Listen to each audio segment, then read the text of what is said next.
exercise is a little bit more of an intense way to train your thoracic spine extension.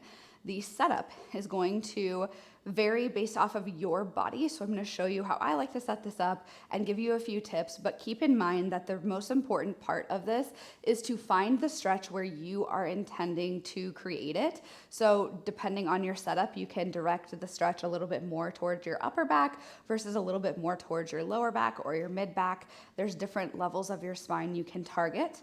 We are also adding a shoulder flexion or an overhead component. So if you have shoulder mobility issues, this might be too intense for you, or I'll give you a little tip on how to modify that as well. What we're really wanting to make sure is that we feel a lot of stretching and tension through our spines and maybe even some of our underside of our shoulders, but we don't want to feel any pinching in our tops of our shoulders, and we definitely don't want to feel any pinching and a lot of compression and pain, especially sharp sensations through our spine. You definitely also don't necessarily want to feel the low back getting a lot of the load, because that's not the goal of the exercise. And so this can be something that we start out doing with a little bit lower intensity, just so you can feel and get some awareness and control of the muscles doing the movement. Then we can learn how to contract those more intensely, and then you can make the exercise more intense that way by just gaining more control. So keep that in mind as I give you some cues when we are doing the PAILs and rails. It is a skill-based exercise, so the effectiveness and intensity depends on how much control you have of your body. So sometimes when we start out to do this, it's really just practicing the skill, and then we can progress into making the intensity where it needs to create the adaptations.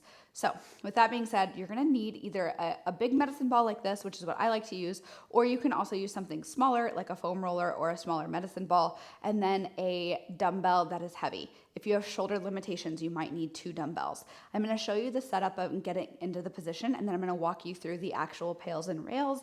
Some people are going to do this and they're going to hold the stretch for a long time. And sometimes you're going to do this and you're going to skip the stretch and you're just going to go right into the PAILs and rails, depending on what your program says or your intention is for the day. I'm going to show you both. So let's first get into the first step for this exercise, which is learning how to find a stretch. So we are going to set up where the ball is on your back is going to dictate where the load is felt. So as I'm here, I'm going to grab the dumbbell and I'm going to let my hips fall to increase the stretch. And we're just thinking about kind of making a C over the ball until we find a nice stretch through our mid and upper backs. But you can also go a little bit lower and then do this and increase the stretch through your shoulders a little bit, or you can go a little bit higher, and that also changes where you're feeling the stretch as well. Typically will be a little bit lower. So that all depends on what you want, and what I would say is typically find the place that is closest to where we're looking, which for most people when I program this is going to be somewhere between your neck and the bottom of your ribs. And typically it's going to be in the center, like right around the bra strap area. And then you can pick the most intense position that you feel the most intense stretch. So it's probably the area that needs more mobility and to move the most. So that is step number 1, is finding the stretch. If you're in this stretch and it feels uncomfortable for your shoulders, you start to feel a lot of pinching and pain. The other thing you can do is spread your shoulders out and grab 2 dumbbells so that your shoulders are in more of an open angle position rather than closed. Sometimes that feels better. And if you still feel a lot of pinching and pain, this is too intense for your shoulders. We got to work on shoulder mobility first. You're going to need something else to work on your upper and mid back or your thoracic spine.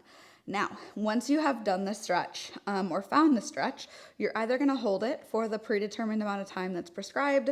Typically, we're going to start at around 30 to 60 seconds. Ultimately, we're working up towards that 90 seconds to 2-minute mark to really make some true physiological adaptations and changes in our flexibility. If you are not stretching, you are just going to find the stretch and then stay there and then go right into your PAILs rails. If you are stretching, you're going to do the stretch and then go into your PAILs and rails.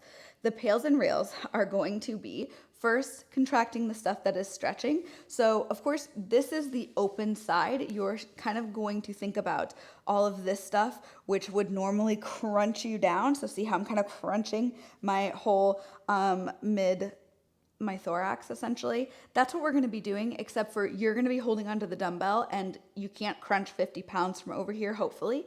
And if you can, then we need a heavier weight. And you're going to think about doing this. You can add a shoulder flexion component if you want, but really for true thoracic spine work, we are just using our hands to hold onto the dumbbell and we're crunching up. It's not going to move, right? We're just contracting those muscles, and you should feel maybe a slight decrease in the stretch sensation in your back and in your lats. And then from there, you're going to ramp up slowly to the predetermined intensity. Typically, that'll be, anywhere between 50%. Sometimes it's only 10 to 20 just to introduce the intensity and load to you, because this is a really intense position.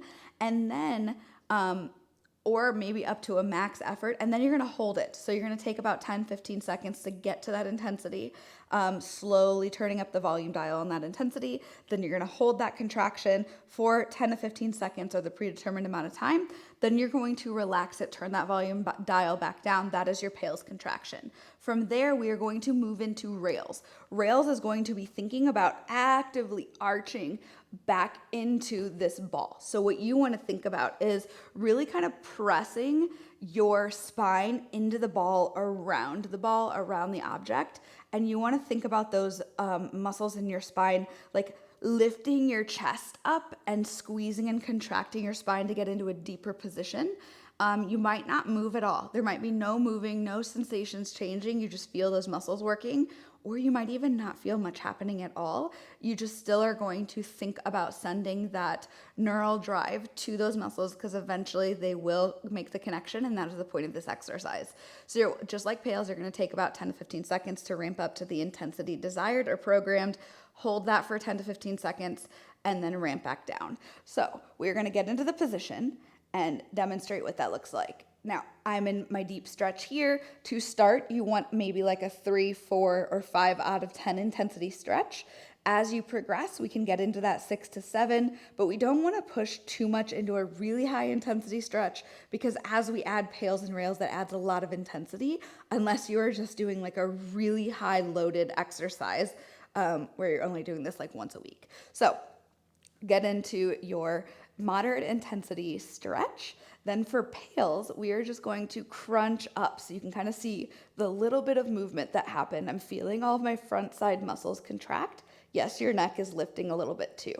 Then we're going to ramp back down once that time is done, and we're going to reach into a little bit more extension. So now I'm trying to arch my back into the ball, almost like the part that I'm targeting in my spine is lifting off the ball.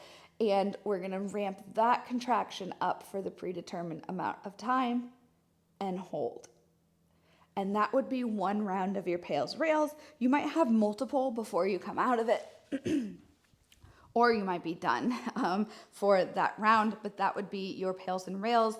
Remember, as you practice this, you can always add intensity later. Start with low intensity and then build yourself up, and eventually you should feel like this is a lot less intense, like you have more control and connection to your muscles, and ultimately that you just have better thoracic extension mobility.